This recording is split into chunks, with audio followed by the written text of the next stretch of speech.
Les 28 skippers encore en course dans ce Vendée Globe ont entamé leur 5e semaine en mer. 28 skippers car Samantha Davis a été contrainte à l'abandon. Arrivée à Cape Town samedi, tout comme Alex Thompson et Sébastien Simon, la Britannique doit sortir son bateau de l'eau pour réparer sa quille, mais elle veut repartir hors course pour continuer son aventure. Je veux finir ce tour du monde. Je veux finir pour sauver les enfants et pour moi aussi. Et je vais tout donner pour réussir.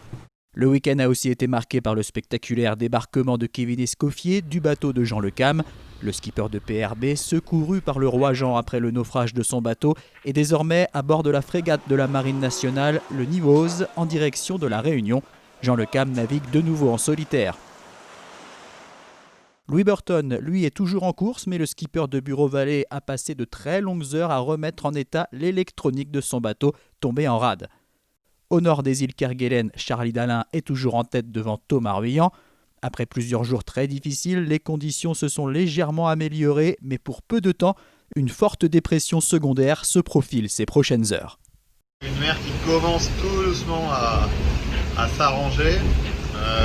Voilà, une journée assez rapide aussi en termes de vitesse, donc voilà, c'est tout bon. J'essaie de gagner un maximum vers l'est pour être le mieux positionné par rapport à la petite dépression.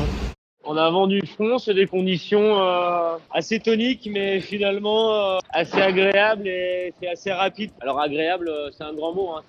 C'est plus agréable que ce qu'on a connu depuis 3-4 jours. Je pense qu'on a tous un peu la même idée, hein, de passer assez nord par rapport à ce noyau de houle qui arrive. Ça va faire une mer assez démontée. Voilà, donc on va essayer de passer au meilleur endroit possible pour préserver le bateau et le marin, quoi. Pour le groupe de 9 poursuivants où l'on trouve désormais Maxime Sorel, les conditions sont encore musclées et les choix de navigation toujours compliqués. Faire la part des choses entre la course, aller vite et puis mettre le bateau en sécu et soi-même pour pas trop taper et abîmer le bateau. Et puis aussi, en fait, si c'était trop long, je te fais rattraper par les vagues et du coup c'est dangereux. Donc il n'y a pas 36 solutions. C'est difficile de la trouver, la solution, mais elle n'a pas 36. Un peu plus loin, on trouve Romain Athanasio et Clarisse Kremer, puis un groupe de 4 qui a passé le cap de Bonne-Espérance ce dimanche. Alan Roura, Armel Tripon, Stéphane Lediraison et Arnaud Boissière. Je peux vous dire, j'en ai presque les larmes aux yeux tellement il a été vraiment espéré. Effectivement, ce cap, ça a été super dur. Yes, Bonne-Espérance! Mais ces 4 hommes ont peu de temps pour savourer ce premier passage de cap puisqu'ils vont devoir se faufiler entre une forte dépression qui arrive du nord et la zone des glaces interdite au sud. On va faire gaffe. Moi, l'objectif, c'est vraiment faire le dos rond, éviter le plus fort. Il y aura beaucoup de mer aussi. J'essaie de savourer ce moment-là qui est le passage de Bonne-Espérance, mais là-dedans, ça cogite. Comment on va passer de meilleure manière possible cette dépression, c'est pas très sympa. Au classement de 15h ce lundi, Charlie Dalin comptait 176 000 d'avance sur Thomas Ruyant, 217 sur Louis Burton.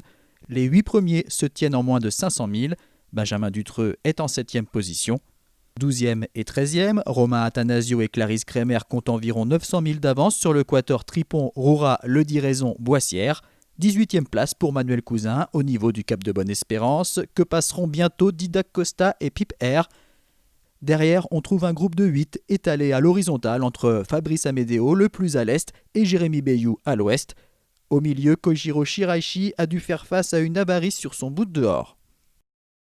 Et en plus, on a des rillettes, des volailles de chaland, que m'a offert Vendée Qualité. Il y a des petits oiseaux derrière, donc ils risquent d'apprécier. Voilà, le premier morceau c'est pour l'océan et pour les petits oiseaux, regardez, il y a des petits oiseaux. Hop là. Voilà. Les produits volailles de chaland sont goûtés par les petits oiseaux des mers du Sud.